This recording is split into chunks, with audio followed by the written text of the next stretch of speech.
Good morning बच्चों। आज हम लोग इतिहास के अंतर्गत अशोक के बारे में पढ़ेंगे। अब देखिए, सबसे पहले मौर्य साम्राज्य का ही शासक था अशोक। अब ये अशोक था कौन? ये अशोक द्वितीय सम्राट बिंदुसार का पुत्र था, जो सन 268 ईसा पूर्व से 232 ईसा पूर्व तक शासन किया। ये किसका पुत्र था? अशोक द्वितीय बिंदुसार का, जो महत्वाकांक्षी शासक बिंदुसार था, उसी का ये पुत्र था। और ये सन 268 ईसा पूर्व से 232 ईसा पूर्व तक शासन किया।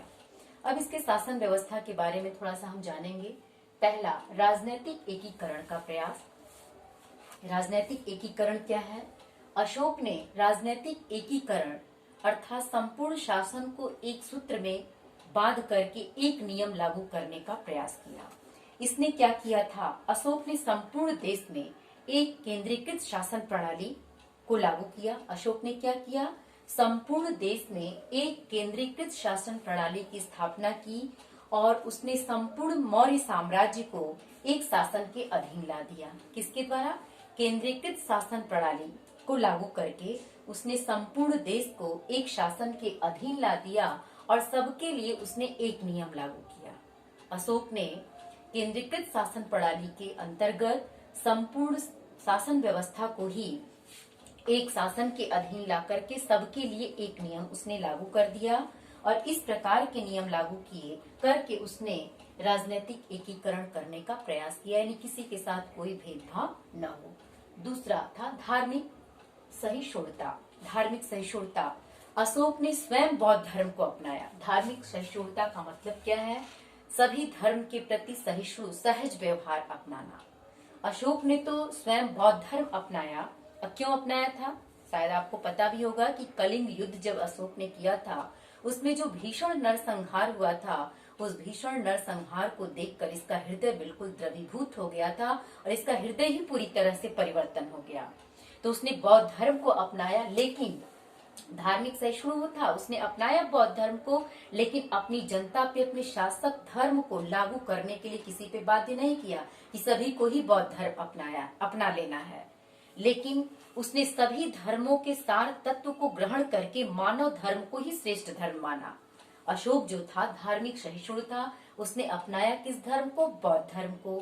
और बौद्ध धर्म अपना लेने के बाद उसका ये कोई दबाव नहीं था कि संपूर्ण शासन ही शासक के धर्म को अपनाए, बल्कि उसने ये कहा कि सभी धर्मों के जो सार तत्व होते हैं, अच्छी चीजें हैं, उसको अपनाते हुए उसने मानव धर्म को ही सर्वश्रेष्ठ धर्म का दर्जा दिया, मानवता को ही परम धर्म माना और संपूर्ण प्रजा को उसने पुत्र के रूप में पालते हुए, संपूर्ण प्रजा को पुत्र के रूप में मानते हुए उनके नैतिक और भौतिक उत्थान के लिए उसने पूरी तरह से प्रयास किया।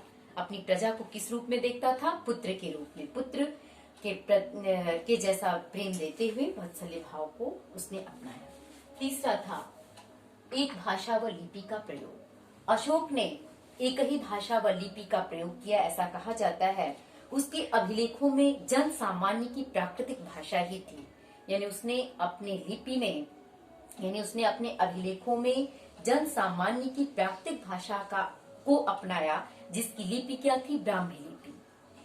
किस चीज को अपनाया था उसने? अपने अभिलेख में जन सामान्य की प्राकृतिक भाषा, जिसकी लिपि थी ब्राह्मी लिपि।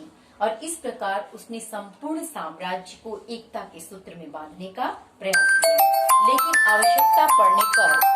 आवश्यकता पड़ने पर वह अन्य भाषाओं का भी प्रयोग अपने अभिलेखों में कर लेता था। जब आवश्यकता पड़ती थी तो अन्य भाषा का भी प्रयोग वो अपने अभिलेख में कर लिया करता था।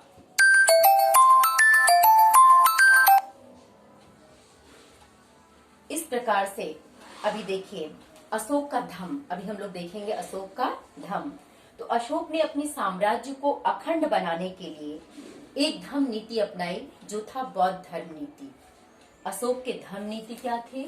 अशोक ने बौद्ध धर्म के नियंत्रण, मतलब बौद्ध धर्म को अपनाते हुए अपने साम्राज्य को अखंड बनाने के लिए उसने धम्म अर्थात बौद्ध धर्म के सिद्धांत का प्रचार प्रसार किया और अपने साम्राज्य के उत्थान के लिए धर्म के सिद्धांत को उन्होंने सार्वभौमिक बनाया। और उसके धर्म नीति क्या थी? यही स्वनियंत्रण ही अशोक के धर्म नीति का मुख्य सिद्धांत था। स्वनियंत्रण, ही अपने पे नियंत्रण रखना ही इसके धर्म नीति का मुख्य सिद्धांत था। इस तरह से धर्म की स्थापना, धर्म के विकास व धर्म की देखरेख के लिए उसने धर्म महामात्र की भी नियुक्ति की थी। अब आता है अशोक के अभिलेख। तो अशोक के जो अभिलेख थे वो पत्थर, मिट्टी व धातु के से निर्मित बर्तनों की कठोर सतह पर लिखे गए लेख थे, जिन्हें हम अभिलेख के नाम से जानते हैं। तो अभिलेख क्या था? अभिलेख जो है वो पत्थर, धातु व मिट्टी से निर्मित कठोर बर्तनों की सतह पे लिखित लेख ही अभिलेख कहे जाते थे। और ये अभिलेख के माध्यम से हम प्राचीन काल की गौरवशाली साम्राज्य के इतिहास का पता भली भांति लगाते हैं। इन अभिलेखों के माध्यम से हम प्राचीन काल की गौरवशाली इतिहास के बारे में पता लगाते हैं। और ये अभिलेख जन सामान्य की प्राकृतिक भाषा में ही लिखे गए थे, जिसकी लिपि ब्राह्मी लिपि थी। ये ब्राह्मी लिपि में ही उत्कीर्ण किए गए थे।